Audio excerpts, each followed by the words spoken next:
Boa tarde a todos. Então, estamos reunidos para a reunião ordinária do CGTIC. Vou iniciar aqui com o primeiro informe, que é referente à presidência do comitê. Então, vocês sabem, desde o ano passado, o professor Dailton Fernando Padim solicitou a dispensa como representante da reitoria, e este ano, no dia 11 de março, o professor Jacques publicou a portaria da dispensa dele, né? E no mesmo dia, pela portaria 2014, ele me designou como representante da reitoria e, portanto, a nova presidente do CGTIC. Certo? Esse é o primeiro informe. Também gostaria de fazer um informe em relação à comissão de avaliação do SIG Referência, que foi instituída no ano passado, né, para avaliação do SIG referência da UFRN, para que a gente possa fazer a atualização dos nossos sistemas. Na condição de presidente da comissão, no mês passado eu solicitei a suspensão da comissão por 90 dias, para que a gente possa instalar o SIG referência na UFOB. Então, alguns membros, principalmente do módulo de graduação, solicitaram que a gente faça uma instalação local para que os dados possam ser melhor avaliados, né? Se realmente não há perda de dados, se as operações são realizadas corretamente. Então, nós fizemos essa solicitação de suspensão para que a equipe da Protic tenha esse prazo para instalar o sistema na UFOB. E daí depois a gente vai dar continuidade nas avaliações. Tá? Então, só para vocês saberem como que está. E o meu último informe é em relação aos equipamentos de segurança da informação. Então, como estava previsto no nosso PDTIC do ano passado, uma das prioridades do PDTIC era a questão da atualização dos equipamentos de segurança da informação. Então, foi feito um investimento de R$ 1.499.000 em 6 equipamentos, um equipamento por campus e um para a reitoria. Então, esses equipamentos já chegaram na UFOB e nós estamos agora na fase de instalação e de treinamento da equipe. Então, acredito que até o mês de abril, no final do mês de abril, a gente já tenha todo esse sistema implantado. Tá? Então, aí é um grande avanço na questão de segurança da informação, que inclusive hoje a gente tem uma das pautas sobre isso. Né? Esses são os meus informes, e aí eu abro para quem tiver mais algum informe.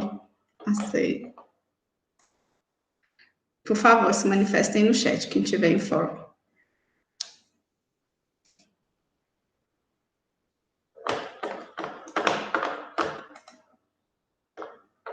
Não? Então, passo para o nosso segundo ponto de pauta, que é a apreciação da ata da reunião extraordinária do dia 19 de outubro de 2020. Então, a nossa secretária Beatriz encaminhou a ata. Eu verifico se há mais alguma manifestação para alguma alteração. Quem tiver alguma sugestão, que se manifeste, por favor.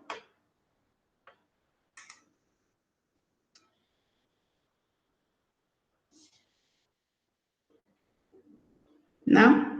Então, eu submeto a ata ao regime de votação.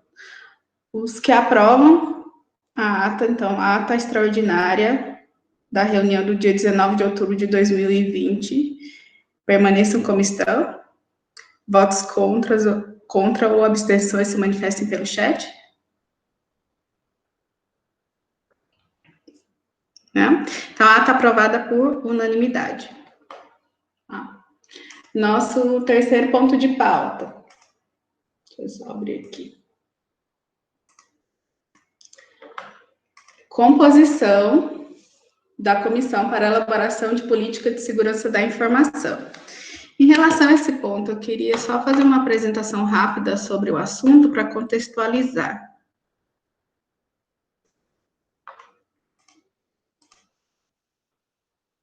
Vou compartilhar.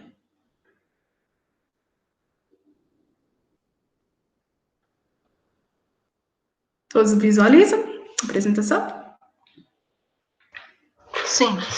Sim. Sim.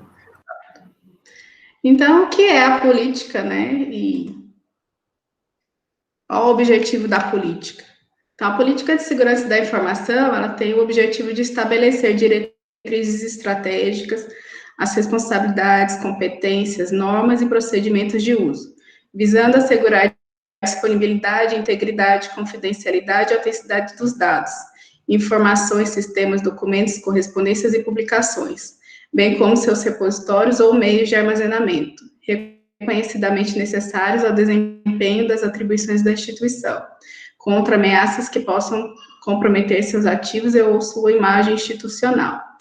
Então, a política, ela é bem abrangente, não é só uma questão de sistemas, inclusive ela abrange a questão, por exemplo, de acesso físico aos setores, a questão de mesa limpa, que tipo de informação que fica em cima das mesas, tudo que pode comprometer a segurança dos dados tem que ser discutido, né? A questão de termos essa política, ela já é um pouco antiga, já era exigido pelo decreto 3.505 de 2000, então já estamos aí 20 anos de atraso, 21 anos de atraso, e agora temos um decreto mais recente, que é o 9.006 de dezembro de 2018, que diz que temos que os órgãos, né, temos que implementar a Política Nacional de Segurança da Informação e elaborar a nossa própria política de segurança da informação, né, de acordo com as normas de segurança da informação do Gabinete de Segurança Institucional da Presidência da República. Então, em atendimento a esse decreto e também à Lei Geral de Proteção de Dados Pessoais, né, a LGPD, que é a lei número 13.709, a gente precisa iniciar a elaboração desse documento. Inclusive, recebemos uma auditoria da LGPD e um dos itens é esse. Existe uma política de segurança da informação e hoje nós não temos. Só alguns tópicos aqui que eu coloquei para vocês entenderem o que tem dentro da política, né? Tem a questão de governança, quais os setores que respondem pela política, quais são as suas responsabilidades. Tem a instituição de um comitê de segurança da informação e a designação de um gestor de segurança da informação da instituição. Quais são os controles de acesso, como se faz a gestão dos ativos, como se faz o tratamento, a resposta a incidentes cibernéticos, como é feita a gestão de riscos e de continuidade de negócios, a questão de auditoria e conformidade e ações de capacitação e conscientização. São alguns dos tópicos que são abordados dentro da política. Então, como eu falei, não é só a questão do sistema, abrange muito mais que isso. Então, eu trouxe essa pauta, realmente é necessário, e você sabe que no ano passado nós tivemos em setembro, outubro, aqueles ataques cibernéticos a vários órgãos da administração pública, né? Então, o CISP, que é o sistema que junta todos os órgãos, todas as TIs, né, dos órgãos, eles já encaminharam que provavelmente esse ano teremos uma auditoria de segurança da informação, né? Então, já prevendo isso, a gente trouxe essa pauta que é urgente. Eu abro, então, para contribuições, para manifestações de interesse, para a gente compor essa comissão.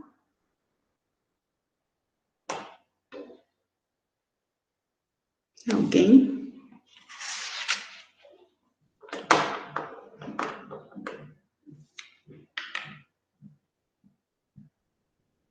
Não? Então, eu vou fazer uma sugestão. Procura entender esses pontos, Vanessa. Exato. A minha sugestão é assim, eu fiquei pensando quais são os órgãos que mais manipulam dados na UFOB, né? Que eu vejo a PROGEP, com todos os dados dos servidores, a SA, que tem toda a parte dos registros acadêmicos, e a PROTIC, que faz toda a parte de controle de acesso. Então, acho que poderia ter esses três setores para fazer essa proposta de uma política. Então, Protic, SA e Progep. Então, aguardo aí a manifestação de vocês. Eu digo porque a Progep, por exemplo, ela que cadastra os servidores, também libera as pessoas atribui cargos e substituições, a mesma coisa é SA, né? Libera para coordenadores o acesso. Então, são os 3 setores que mais lidam com o controle de acesso. Leila?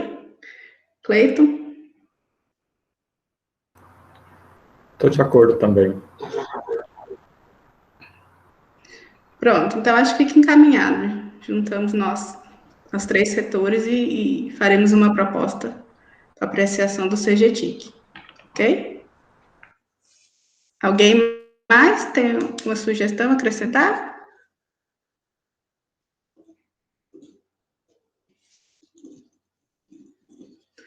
Então, passo ao próximo ponto de pauta. Composição da comissão para elaboração de normas para emissão de certificados digitais. Essa foi uma pauta solicitada pelo professor Cleiton, então eu passo a palavra para ele explicar essa demanda.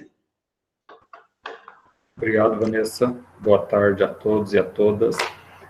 Recentemente, nós tivemos, na verdade, anterior a isso, antes de eu chegar na Progep, a Protic, junto com a Proad e o pró-reitor que estava anteriormente, era até Michael que estava respondendo, identificaram a necessidade dos certificados digitais que se potencializaram nesse momento de trabalho remoto, em que a assinatura de documentos, ela precisa manter o distanciamento.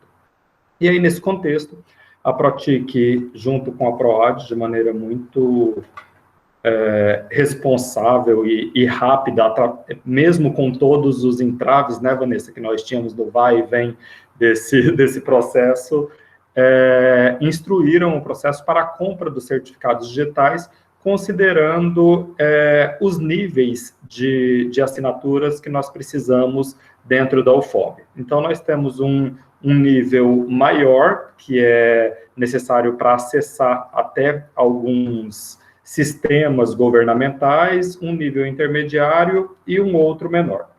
Considerando isso e finalizado o processo de aquisição, os tokens que se materializam o certificado digital para aqueles que precisam de tokens chegaram e nossa liberação ocorreu junto ao SERPRO. E aí, a partir daí, esse cadastro inicial, ele fica a cargo da Progep. Só que para a gente liberar esses certificados digitais, essas assinaturas, nós solicitamos para que nós tivéssemos parâmetros, para que nós tivéssemos diretrizes, para então, a partir daí, a Progep fazer essa liberação, para não ficar, para nós não termos futuros questionamentos de que a Progep liberou certificado digital para A e não para B. Então, nesse contexto, achamos melhor debatermos isso no CGTIC, compreendermos um pouco mais esses níveis e necessidades de acesso e de assinatura, para então, de posse desse instrumento, de posse desses requisitos que serão definidos por essa comissão, começarmos essa liberação. É importante também, Vanessa, eu acredito, dizer que e hoje muito bem lembrado por Jaqueline na nossa reunião pela manhã, que a gente vem construindo e experienciando algumas coisas, né? E a Protic e Proad, juntamente com a Progep, vieram de maneira muito rápida, cuidando para a liberação desses certificados digitais, e no momento em que a gente chega ao final, a gente percebe que o governo vem com uma novidade, que é um certificado digital para o Ministério da Educação, que é a possibilidade de assinatura através do gov.br, que nós já estamos instruindo os nossos colegas professores que precisam apenas dessa assinatura digital a se cadastrarem no gov.br e fazer essa assinatura por lá, que é muito rápido e intuitivo e tem funcionado bastante. A gente já tem recebido bastante documentos dos colegas com essa assinatura através do GovBR. Então, só para fazer essa ressalta que nós começamos em um cenário, hoje estamos em outro, e pode ser que amanhã já tenhamos um terceiro cenário. Mas é justamente nesse sentido que foi solicitado essa comissão. Obrigado. Jaqueline? Boa tarde a todos. Em complementação ao que o professor Cleito estava nos explicando, eu lembro, senhores, que no próprio CGTIC nós tivemos essa discussão, que foi ponto de pauta do CGTIC, essa questão da certificação digital. Na época, eu fiz a defesa de que a gente teria que ter para todos os servidores essa certificação, já levando em consideração o contexto da pandemia, a necessidade que a gente precisava ter de acessar, por vezes, documentos e assinar documentos de forma virtual. Na época, então, nós fizemos esse levantamento e ficou fechado como sendo para todos os servidores, se eu não me engano, né, Vanessa? O último, o que a gente fez a aquisição. A única diferenciação estava no tipo de equipamento a ser adquirido. Então, porque nós temos dentro do próprio ICP Brasil, do Instituto de Chaves Públicas, teria os tokens, as assinaturas digitais, né, os tokens digitais, teriam os tokens físicos, que é um dispositivo mesmo físico. Se eu não me engano, eram 3 tipos. Aí, durante os estudos técnicos preliminares, se fez esse levantamento, e aí, no final do ano, nós conseguimos fazer tanto o empenho desse total contratado, quanto efetivar o contrato via SER.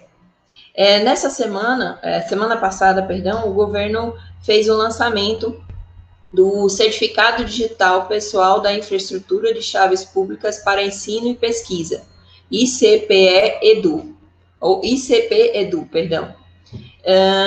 Só que ele fez essa iniciativa do governo, ela tentava ser um pouco mais ampla, inclusive, do que essa oferta pelo CIGEP. Ele tentou alcançar não só os servidores, como também os alunos, como toda a comunidade acadêmica, entendendo que os alunos também precisariam ter acesso a programas, ter acesso a documentos, fazer assinatura, fazer login em sistemas do governo federal. Então, ele tentou ampliar isso. Pelo que eu entendi, tanto da apresentação, quanto do estudo que já tinha acompanhado antes, do ICP Brasil, são chaves públicas diferentes. O ICP Brasil, ele seria uma chave pública nacional, né? E o ICP-EDU, ele estaria voltado para as universidades e institutos, para a parte acadêmica. Então, se eu não me engano, ele seria um certificado somente digital, você não teria o dispositivo, o token. A abrangência, eu acredito que com essa comissão, a gente possa estudar melhor, não só as políticas, quanto a verificação, se o que a gente tem hoje, o contrato que a gente tem hoje, atende a todo o nosso público, ou ele teria que ser suprimido, considerando o ICP Brasil, o ICP-EDU, e fazer esse comparativo entre as soluções. Então, considerando que a gente tem um contrato de certificados digitais, eu coloco, Vanessa, pelo menos uma pessoa da PROAD à disposição dessa comissão, porque a gente vai precisar fazer esse alinhamento entre o contrato que a gente já tem e esse novo dispositivo que o governo oferece. Acredito eu, como falei, que eles não sejam, que eles possam ser complementares, porque a solução que a gente pensou foi uma solução já a nível nacional, para que ele tivesse um acesso garantido, certificado, de todos os programas do governo, tanto aqueles que estão já na plataforma eGov, como os que ainda não estão. E aí, eu acredito que seja fundamental a participação de um membro da PROAD. Eu pergunto se tem que ser uma pessoa externa, ou se precisa ser um membro do próprio CGTIC. Eu sou a favor de ter pelo menos o presidente, né, do CGTIC, e depois os outros poderiam ser representantes. Só para complementar o que Jaqueline falou, da questão da contratação dos certificados, na verdade o certificado é o mesmo, a diferença é que nós contratamos 3 tipos, não é que são 3 tipos de certificados diferentes, é que um é só o certificado para tokens, então várias pessoas já têm tokens na UFOB, então seria para renovar os certificados, depois nós contratamos o certificado com o token, né, então fomos, inclusive, buscar os tokens, para quem não tem o token ainda. E o terceiro tipo, que a gente chama Neo ID, que é o certificado na nuvem, que a assinatura é feita por um aplicativo instalado no celular. Né? Então, são esses 3 tipos, mas eles todos funcionam, vamos dizer, têm a mesma validade. É pelo ICP Brasil, e você pode, inclusive, utilizar nos sistemas. Né? O que a comissão discutiu na época foi que para quem tem que assinar várias vezes, ficar assinando pelo aplicativo ficaria mais difícil, então é melhor já ter o token mesmo. Então, a previsão foi que os tokens seriam utilizados para as pessoas que usam CIAF, CIGEP, SCDP, nesse sentido, né? E aí, como a Jaqueline falou, na semana passada saiu o ICP do, no dia 24, para a área acadêmica. Então, por exemplo, o ICP do você não vai poder usar nos sistemas, né? É realmente para processos acadêmicos. E é isso que essa comissão vai ter que avaliar. Quais são os processos que pode ser usado só esse tipo de certificado, e daí o servidor não precisaria ter o certificado digital, e quais outros processos que pode ser usado até o gov.br, para a gente padronizar na universidade, né? Porque hoje a gente, não, infelizmente, não tem a assinatura dos estudantes no SIG. Então, também, qual vai ser utilizado pelo estudante? Infelizmente, nem todos os estudantes estão conseguindo fazer o cadastro do GovBR. A gente tem recebido aí algumas demandas que o estudante não consegue se cadastrar, porque tem que ter ou conta em banco, né, ou tem que fazer o cadastro nos Correios, aqui eu acho que não faz, e tem um aplicativo que faz a leitura facial, só que esse aplicativo nem sempre funciona, então tem gente que não está conseguindo validar a sua conta do GovBR. Tem que ter, tipo, um selinho, eles falam que é selo bronze, prata e ouro. Se a pessoa não tiver validações dentro do sistema, ela não consegue assinar, certo? Nós, como servidores públicos, já temos cadastro no CIGEP, então a gente já faz o cadastro da conta e já tem essa validação. Mas os estudantes não têm. Então, tem que avaliar essa questão, se vai, para estudante, vai usar o GovBR, vai usar o CP-EDU, e para o servidor, se a gente vai usar também CP-EDU, ou vai solicitar o certificado, que no caso, o certificado digital mesmo tem um custo, né? Então, o certificado NeoID está R$ 79,90, e o com token R$ 67. Então, para a gente também não ter esse gasto, né, sem necessidade, é por isso que essa comissão teria que definir quem poderia solicitar o certificado digital mesmo. Passo a palavra para a Jaqueline, que você levantou novamente? Não? Então, professor Bruno. Leila, né? A Bruno, desculpa. Não. Acho que foi algum engano. Eu acho que é a Leila, não é? Leila, desculpa. Sem problema, Vanessa. Boa tarde a todos e todas. Eu levantei a mão para falar justamente dessa questão dos estudantes com relação à assinatura de documentos, né? Mas você já citou. Essa assinatura do ICP-EDU, eu vi como interessante para utilizar, para os estudantes utilizarem na assinatura dos documentos que eles participam, né? Os documentos institucionais, e hoje o CIPAC não possibilita a assinatura deles. As atas dos colegiados, as atas das reuniões várias que eles participam como representante de categoria.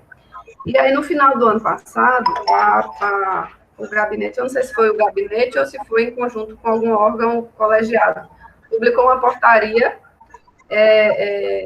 possibilitando que o estudante pudesse utilizar o cadastro do GovBR. Aí eu não sei se é só para o GovBR ou se essa portaria também incluiria essa assinatura do ICP-EDU. Que esse CP-EDU é novo. na verdade, a gente ainda tem que pedir a adesão, instalar algumas coisas, não tá funcionando ainda. A gente pediu solicitação, estamos aguardando a RNP responder. Não está funcionando, mas assim... minha dúvida é se a portaria foi escrita de uma forma que ficou aberta para, no caso desse que foi lançado agora, ser abrangido por essa portaria, ou se é só o BR, o GOV-BR. Então, essa comissão vai ter que analisar, porque eu vejo que esse CPI, igual eu falei, ele não tem a mesma validade do ICP Brasil, que é do certificado que a gente adquire. Então, por exemplo, não tem validade para contratos, convênios, esse tipo de coisa. Realmente, ele é um certificado para a área acadêmica. Mas aí eu acho que a comissão pode avaliar melhor essas questões. Como Jaqueline já colocou à disposição, membro da PROAD, aí gostaria de verificar se alguém mais se dispõe. Alguém da PROGEP, né, Cleiton? Sim, acho importante. Eu acho importante que a gente tenha também alguém da área acadêmica para ajudar nessas questões aí da área acadêmica, esses projetos, pesquisa de extensão, de inscrição de estudantes, esses documentos da área acadêmica. Alguém?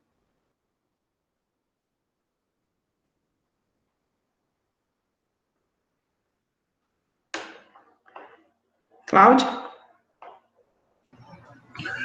Olá, boa tarde a todos e todas, participam do CGTIC e a presidente. Uma dúvida, Vanessa, tem que ser, para compor a comissão, tem que ser membros do CGTIC, né?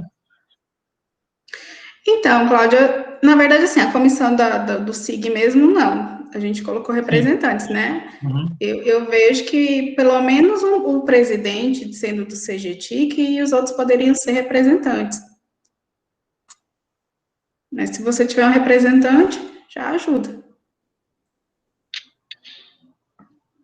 Ok. 5 segundos já te dou um retorno aqui, só uma vez.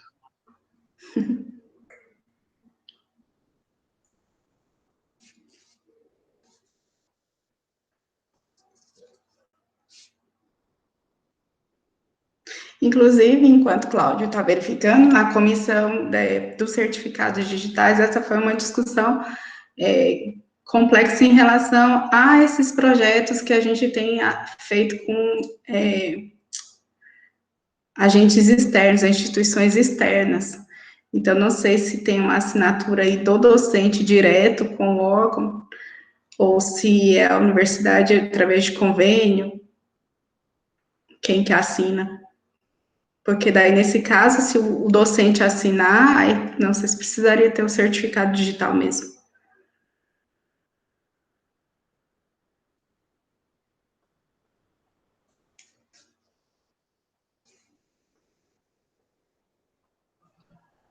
Vanessa?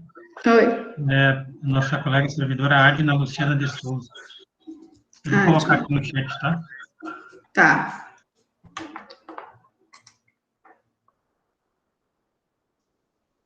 Certo, então fechamos. PROAD, PROGEP, PROPGP e PROTIC nessa comissão.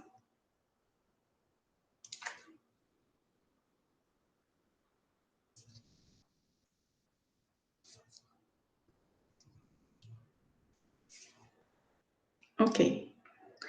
Mais alguma coisa que vocês queiram complementar?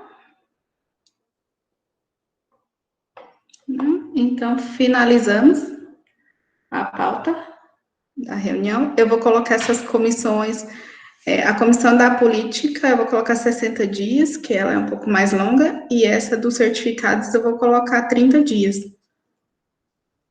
Tá? E depois eu entro em contato para a gente saber quem vai ser o presidente direitinho. Certo? Então, agradeço a todos pela participação. Tenham uma boa tarde. Tchau. Boa tarde a todos. Reunião encerrada. Obrigada, gente. Tchau. Boa tarde. Boa tarde a todos.